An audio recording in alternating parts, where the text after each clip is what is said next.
एक व्यक्ति जो कि ट्रेडिंग में सक्सेसफुल होना चाहता है, ट्रेडिंग से बहुत सारा पैसा कमाना चाहता है, उसको लगता तो है मैं बहुत ज्यादा मेहनत कर रहा हूँ, बहुत काम कर रहा हूँ, बट वो कुछ चीजें गलत करता है जो कि उसके ट्रेडिंग करियर को अफेक्ट करती हैं, जिससे कि वो सक्सेसफुल नहीं हो पाता या फिर काफी ज्यादा टाइम लग जाता है। तो यहीं से निकल के आती है कुछ ऐसी चीजें जो कि आप लोग गलत करते हो स्टार्टिंग में या फिर ट्रेडिंग के काफी एक्सपीरियंस के बाद में भी। तो ये वीडियो होने वाला है 6 ऐसी चीजें जो कि आप गलत करते हो ट्रेडिंग में, उसके जगह पे क्या करना है ये भी जानेंगे। So let's start the video. तो सबसे पहले आते हैं पॉइंट नंबर 1 जो कि है ट्रेड फॉर 2 आवर्स नॉट 6। यानी कि देखो ऐसा है, लोगों को ये लगता है कि आप जितना ज्यादा देर तक ट्रेड करोगे उतना ही ज्यादा आप पैसा बना पाओगे, उतना ही ज्यादा एक्सपीरियंस मिलेगा, यानी कि उतनी ही ज्यादा स्किल्स बढ़ेगी। बट ये बिल्कुल ही गलत है, बिल्कुल ही मिथ है। आप मार्केट में लाइव में जितना काम करते हो वो इतना ज्यादा इफेक्ट नहीं करता, इतना ज्यादा मैटर नहीं करता जितना कि आप बैक में करते हो। तो यही से निकल के आता है पॉइंट नंबर 2 जो कि है back test for 2 to 4 hours not 1। यानी कि आपको जो बैक टेस्ट करना होता है वो 2 से 4 घंटे करना है या फिर उससे भी ज्यादा करना होता है, ना कि सिर्फ 1 घंटा या फिर 30 मिनट। अब इन दोनों पॉइंट को कंबाइन करके देखो, यानी कि आप ट्रेड तो ज्यादा देर के लिए करना चाहते हो, बट उसके पहले जो प्रैक्टिस करनी होती है, बैक टेस्ट करना होता है, वो सिर्फ गिनती का कुछ ही टाइम करते हो। अब यहाँ पर आप एक ट्रेडर को एथलीट से कंपेयर करके देखो। जैसे कोई भी एक एथलीट है जो कि ओलंपिक में सिर्फ 100 मीटर भागता है, तो क्या वो 100 मीटर को भागने के लिए पहले सिर्फ 50 मीटर भागता है? नहीं, वो एक दिन में हजारों मीटर कवर करता है काफी बार, जिससे कि उसकी बॉडी है, उसका स्टेमिना है, वो उस चीज में ढल जाए, जिससे कि वो जब भी लाइव में उतरे, यानी कि जब काम में उतरे, यानी कि रेस करने जाए, तब वो वहां पर अपना फुल पोटेंशियल दे पाए। तो यही चीज होती है ट्रेडिंग में। यानी कि अगर आपको 2 घंटे के लिए ट्रेड करना है, यानी कि अच्छे 2 घंटे के लिए अच्छी ट्रेड लेनी है, तो उसके लिए आपको काफी टाइम बैक में देना होता है। यानी कि आप फ्रंट में कितना काम करते हो ये इतना इंपॉर्टेंट नहीं होता जितना कि आप बैक में काम करते हो। तो बैक टेस्टिंग टाइम बढ़ाओ और लाइव ट्रेडिंग का टाइम घटा भी दो तो भी कोई दिक्कत नहीं होती है, क्योंकि एक बड़ा प्रॉफिट कमाने के लिए 1 घंटा ही काफी होता है या फिर एक ट्रेड ही काफी होती है। चलिए अब आते हैं point number 3 trade with rules not hope.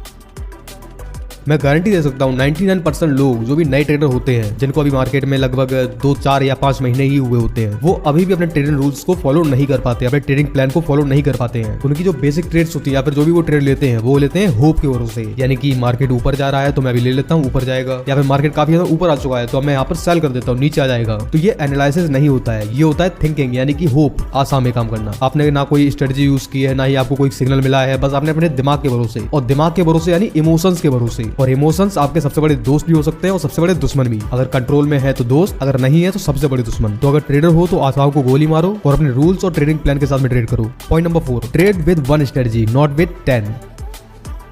कई बार आपको लग सकता है या फिर बहुत सारे लोगों को लग सकता है कि आपके पास जितनी ज्यादा स्ट्रेटजी होती है उतना अच्छा होता है, क्योंकि आप कोई भी मूव को मिस नहीं करोगे। ज्यादा स्ट्रेटजी होने से अगर आप 5 मिनट के लिए ट्रेडिंग चार्ट को खोला तो वहां पर आपको एंट्री सिग्नल दिख जाएगा कि ऊपर जा रहा है, नीचे जा रहा है, आप सब कुछ प्रेडिक्ट कर पाओगे। तो यहीं पे करते हो आप लोग गलती, क्योंकि मार्केट कभी भी 100% टाइम आपकी स्ट्रेटजी को फॉलो नहीं करता है। तो अगर आपके पास 10 स्ट्रेटजी है, 10 स्ट्रेटजी को यूज करने वाले हो, यानी कि आप 10 बार फेल हो सकते हो, यानी कि 10 स्टॉप लॉस को आप खाओगे। तो इससे अच्छा तो यही है ना कि एक स्ट्रेटजी को यूज करो। अगर प्रॉफिट होना होगा तो एक में ही हो जाएगा, अगर लॉस होगा तो एक में ही होगा, और एक स्ट्रेटजी होने से आप उसको अच्छी तरीके से मास्टर कर पाओगे। उसके जो भी रूल्स हैं, उसकी मूवमेंट है, वो कहां पे कितना काम करती है, कितना रिस्क रिवॉर्ड होता है, उस ट्रेडिंग स्ट्रेटजी की एज क्या निकल के आती है, इस चीज को आप अच्छे से समझ पाओगे अगर आपके पास एक स्ट्रेटजी है। और अगर आपके पास 10 होगी तो दिमाग तुम्हारे पास सिर्फ एक ही है, तो 10 स्ट्रेटजीज को आपके फोकस को बांटने मत दो, सिर्फ एक पे फोकस करो, उसको मास्टर करो। क्योंकि वॉर में ये मैटर नहीं करता है कि आपको कितने तरीके वेपन चलाने आते हैं, मैटर ये करता है कि आप किस वेपन को अच्छी तरीके से चलाना जानते हो। अगर वॉर में आपसे तलवार अच्छी चलानी आती है तो तलवार को मास्टर करो, गन चलानी आती है तो गन को मास्टर करो, लाठी चलानी आती है लाठी को मास्टर करो। 2 हाथ हैं या 4 हाथ हैं या फिर 10 हाथ हैं, इसका मतलब ये नहीं है 10 तरीके की चीजों को यूज करोगे। For becoming a successful trader you should master only 1 strategy not 100।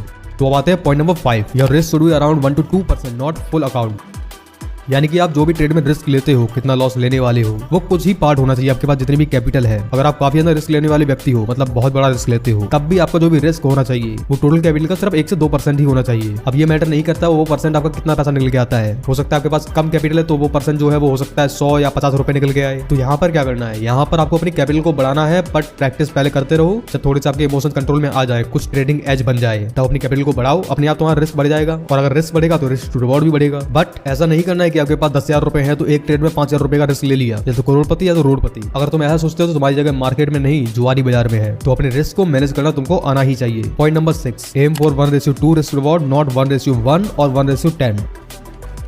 यानी कि ट्रेडिंग में अगर आप ट्रेड लेते हो तो वहाँ पे सबसे इंपॉर्टेंट क्या होता है, रिस्क रिवॉर्ड, कि आप कितना रिस्क ले रहे हो, उसके बदले में आपको कितना प्रॉफिट चाहिए है, कितना टारगेट चाहिए है। तो यहाँ पर ये चीज बहुत ज्यादा मैटर करती है कि आपका रिस्क रिवॉर्ड क्या है। क्योंकि कुछ लोग होते हैं जो कि 1:1 भी नहीं लेते हैं, वो बोलते हैं मैं 10 पॉइंट का स्टॉप लॉस लेता हूँ तो वो हिट नहीं होगा, और अगर मैं टारगेट 5 पॉइंट कर लूंगा तो वो कम से कम हिट तो होगा। तो यहाँ से तुम्हारी पूरी खिचड़ी बिगड़ जाती है। अगर तुम्हारा टारगेट रिस्क से कम होता है या फिर बराबर होता है तो यहाँ पर तुम्हारी ट्रेड बिगड़ सकती है, पूरा का पूरा रिस्क रिवॉर्ड तहस नहस हो सकता है। और ना ही आपको 1:10 रखना है, यानी कि आप 10 पॉइंट के लॉस के बदले में 100 पॉइंट्स की एक्सपेक्टेशन रखते हो तो ये कुछ ज्यादा ही ओवर एक्सपेक्टेशन होती है और मार्केट हमेशा इतना मूव नहीं देता है, चाहे तुम कहीं भी कर रहे हो। अगर इतने मूव के चक्कर में बैठे रहोगे तो जो भी तुमको मिल रहा होगा वो भी नहीं मिलेगा। तो तुम्हारा जो रिस्क रिवॉर्ड होना चाहिए या फिर जो भी टारगेट होना चाहिए वो लगभग होना चाहिए 1:2 या फिर 1:3 मैक्स। तुम लोगों को ट्रेडर बनना है, ना कि भगवान के भरोसे थाली लेके बैठ गए कि भगवान दो या फिर ले लो सब कुछ। ट्रेडिंग में 90% चीजें कैलकुलेशन है, अगर वहां पर इमोशंस इन्वॉल्व नहीं होते हैं तो रिस्क रिवॉर्ड को या तो 1:2 रखो, 1:3 रखो, ना ही आपको 1:1 रखना है, ना ही इससे कम और ना ही ज्यादा रखना है। 1:10 हो गया, 1:20 हो गया है। थोड़ी सी रियल एक्सपेक्टेशन रखो, बच्चे नहीं हो तुम। So that's it for the day. अगर कुछ क्वेरीज हैं या फिर कुछ चीजें आपको अभी भी समझ में नहीं आती हैं या फिर आपके पास कुछ अलग ही प्रॉब्लम्स हैं जिनका सॉल्यूशन अभी तक आपको मिला नहीं है, so always feel free to ask.